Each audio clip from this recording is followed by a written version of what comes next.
could see that the bigger cities were looking at ways to make their communities more secure, and they were doing that by what they call the real-time crime center. It was the ability to be ready and reactive in case something happened in their communities. What I really found was if I went and looked, we already owned some of this stuff that could be used for it. We already owned ArcGIS. We already owned servers that we could put information on. We already owned a number of kinds of things that could take unused pieces of their software and put them together to be used. And I said, okay, I want you to adapt this to what I needed to do in the RTCC. So it didn't really become a big financial issue. We just needed to take the information we already owned and make it presentable. We collected it for years and we're not using it. How silly is that? And there are big numbers of silos of information that you collect every day that you do nothing with. But it's got a little tidbit of information in there to help you solve a crime. The role of a systems integrator like Cybertech is to understand what the business problem is inside the crime center and find a way to integrate the various components into a single system. ArcGIS is one major component, SharePoint is one major component, the Fusion Core solution template is a third major component. And it's not that that information wasn't there, it's just that there's no way to get access to it without waiting days, weeks, or sometimes even months and running through a long, complicated workflow with multiple parties involved to get access to it. And now it's at the fingertips through the crime center. The RTCC allows me to determine where I need to put my people. In the past, it's been a hard number count, it's been pin maps, it's been a variety of things that really were hit and miss. This is no longer hit and miss. This is accurate data plotted on the Esri maps that helps determine where I need to put my people at what time of day to have the greatest impact and effect on crime. We've already seen a significant reduction in crime, numbers that are clearly calculable. It's all of these systems brought together, applied to finding a solution to our various crime problems that allows us to be successful.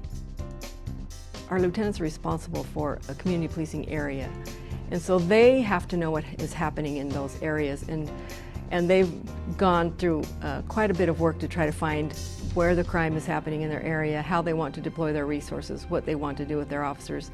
And so with this information, they get a bigger, better picture of what's happening in their area, and it's all on the map in front of them. They can take that same information to the prosecutor to get a better chance for them to file charges or file informations on those suspects. It paints the picture in court. We currently have our complement of officers at 144, and there's no way that the city in its current economic situation is going to be able to just continue to add officers year after year. And we have to find ways to handle calls quicker, more efficiently, more effectively, but it's having an understanding of what mapping can do for you and what information it can give you in planning your day-to-day and planning future needs. The crime data can flow automatically into the mapping environment, and then that stuff is available live to officers in the field. There's no longer this we're printing hard copies of reports and putting them on detectives' desks, or putting them in shared folders where somebody can access it later. They can see it live as it's being created. And in most cases, the creation of those reports occurs in about 2 minutes. Average response time for us to these calls is about 3 to 5. So in most cases, we have a product ready to deliver to them before they even receive the call. So they have pictures of suspects. They have, in some cases, street view pictures of the house they're responding to. Criminal background information on the address or on the people involved. So we're not just flooding them with any available information. It's something that is of value to them relating to the call they're responding on, and something that relates to officer safety. There was a lot of questions from people in the community about why do you need this, and and is it going to be worth the money? And we're saying, well, this is our current crime rate, and people are saying, well, isn't 60 crimes per 1,000, just as an example, that's pretty good. And it's pretty good unless you're one of those 60 people per 1,000. So whatever your number is, you should always be working to make it better or to reduce that number. And I think the Real-Time Crime Center does that.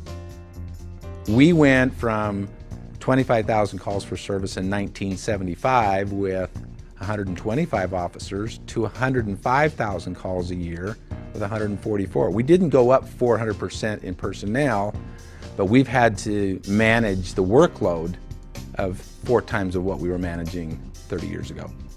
But at the end of the day, you want me to find the suspect as quickly as I can. You don't want me waiting weeks, and months, and years, and time works against us in every crime, doesn't matter what it is. What this RTCC is doing is it's bringing everything together so that no matter what your expertise is, you're getting the benefit of everything else at the same time and place, and you don't have to go look for it because you may not find it, you may not even know it exists. This is force-feeding the information to you so you don't forget. It's force-feeding you the information so you can do your job quicker and better. Ogden PD is not the largest police department in the state of Utah, but it's an agency that saw the light, had inspired leaders like Chief Greiner, who said, let's get this done. And they're going to be an example, I think, not only for the state of Utah, but for the whole nation. The real-time mapping, knowing where your officers are, knowing where your felons, your parolees, and your probationers are, knowing who they are and what they are, knowing where warrants are that need to be served on a real-time basis is just incredible and a huge boon to law enforcement.